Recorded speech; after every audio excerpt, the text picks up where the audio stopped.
नमस्कार फ्रेंड्स, मैं डॉक्टर अमित कुमार दुबे। आज मैं आपसे बहुत ही ज़्यादा गंभीर और इंटरेस्टिंग टॉपिक लेके आया हूँ। उस पर बात करूँगा और इस पर ये बात करूँगा कि फिर इसको ये क्या होता है, इसके इन्फेक्शन कैसे होता है, इसके प्रकार कितने होते हैं और इसका बचाव क्या होगा और इसका ट्रीटमेंट क्या होता है। तो मैं आपको इस टॉपिक के बारे में बात करने वाला हूँ। इस टॉपिक का नाम है कैंसर। ओरल कैंसर जो होता है, ओरल कैंसर आज की दुनिया में बहुत ही सबसे ज़्यादा कॉमन कैंसर हो गया है और इससे मरने वालों की जो संख्या है, लगभग 23% लोग दुनिया में ओरल कैंसर से मर रहे हैं। और फिर जो ओरल कैंसर होता है, इनका जो कारण होता है वो कारण होता है कि तंबाकू, स्मोकिंग और पान और गुटखे का लगातार सेवन करने से भी ओरल कैंसर होता है। जो ओरल कैंसर होता है, जो कैंसर है, वो एक अल्टरनेटिव प्रोसेस होता है हमारी बॉडी का। मतलब कि जो हमारे बॉडी में प्रोसेस होता रहता है, चेंजेस आते रहते हैं, सेल का डेथ होती है और सेल फॉर्मेशन होती है। ये एक नॉर्मल प्रोसेस होता है। लेकिन सेल डेथ और फॉर्मेशन के बीच में अल्टरनेटिव मतलब कि सेल का अनइवेंचुअली ग्रोथ होना, मतलब कि बहुत ही ज़्यादा लिमिट से ज़्यादा ग्रोथ होने अगर लगती है तो फिर ये हमारे बॉडी में कैंसर होता है। कैंसर के जो प्रकार होते हैं, ओरल कैंसर के प्रकार कई प्रकार के होते हैं। जीभ का कैंसर होता है, गाल का कैंसर होता है, आपका लोअर लिप का कैंसर होता है, फिर आपका गले का कैंसर हो जाएगा, लिम्फ नोड का कैंसर हो जाता है, लाइरिंक्स का कैंसर होगा, थायराइड का कैंसर होता है, बहुत आपके जो हार्ड पैलेट होते हैं उसका कैंसर होता है, सॉफ्ट पैलेट का कैंसर होता है। कैंसर कई प्रकार का होता है। अब आइए ये बात करते हैं कि जो इतने सारे कैंसर होते हैं उसमें सबसे ज़्यादा खतरनाक कैंसर कौन सा होता है।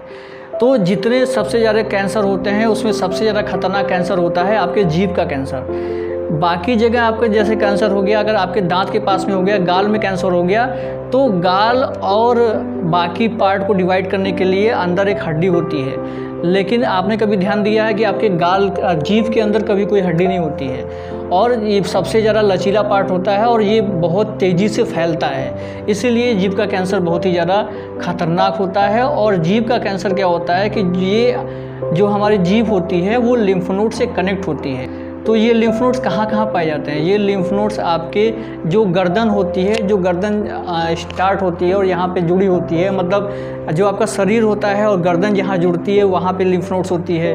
जीभ के नीचे होती है, जबड़ा का जो लास्ट पॉइंट होता है उसके नीचे लिम्फ नोड्स होती है। तो जो हमारी जीभ होती है वो लिम्फ नोड से जुड़ी होती है। और अगर हमको जीभ का कैंसर हो जाता है तो इसीलिए वो जीभ का कैंसर बहुत तेज़ी से फैलता है। तो ये रहा कि जीभ का कैंसर बहुत तेज़ी से क्यों फैलता है। उसके बाद में कैंसर की स्टेज क्या होती है। तो कैंसर की स्टेज क्या होती है कि नंबर 1 पे प्री कैंसरस कंडीशन होती है, प्री कैंसरस लीजन होता है, फिर ओरल कैंसर होता है। जो प्री कैंसर कंडीशन होती है इसमें ओरल सबम्यूकस फाइब्रोसिस आता है। जैसे कि मैंने बहुत सारी पहले वीडियोस बनाई हैं कि ओरल सबम्यूकस फाइब्रोसिस क्या है। तो ये एक प्री कैंसरस कंडीशन होती है, मतलब कि हमारे मुंह की ओपनिंग धीरे धीरे करके कम होती जाती है। ये होता है oral submucous fibrosis. Pre cancerous condition में क्या होगा कि ओरल सबम्यूकस फाइब्रोसिस जब आगे और बढ़ जाएगा, सेकेंड स्टेज में पहुंच जाता है, तो जो आपके मुंह में लीजन था, मुंह कम हो रहा था, स्टिफनेस हो रही थी, वो अब वाइट लीजन में बदल गया है। तो ये प्री कैंसरस लीजन हो गया। उसके बाद में अगर यहाँ तक भी आप अपने आप को नहीं बचा पा रहे हैं, आप सही से अपने आप को नहीं रख पा रहे हैं, तो फिर क्या होता है कि ये आपको ओरल कैंसर में ये परिवर्तित हो जाएगा। और उस स्टेज में, मतलब थर्ड स्टेज में, ये बहुत तेज़ी से ग्रोथ करता है।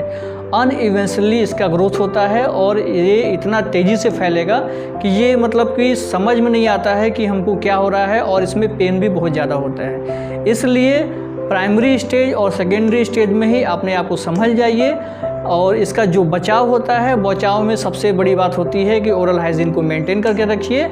और ओरल जितने भी प्रकार के टोबैको हैं, गुटखा है, पान है, ये सब को छोड़िए। स्मोकिंग करना बंद कीजिए और जितना जल्दी से जल्दी हो सके अपने हैबिट को बंद कीजिए और अपने आप को ठीक कीजिए। और इसके ट्रीटमेंट में सिर्फ नाम को होता है कि रेडियोथेरेपी होता है, कीमोथेरेपी होता है और सर्जरी होता है। लेकिन ट्रीटमेंट कराने से पहले आप बचाव कीजिए। अगर आप बचाव कर लेंगे, आप सुरक्षित हो जाएंगे, तो फिर आपको कैंसर नहीं होगा। नमस्कार।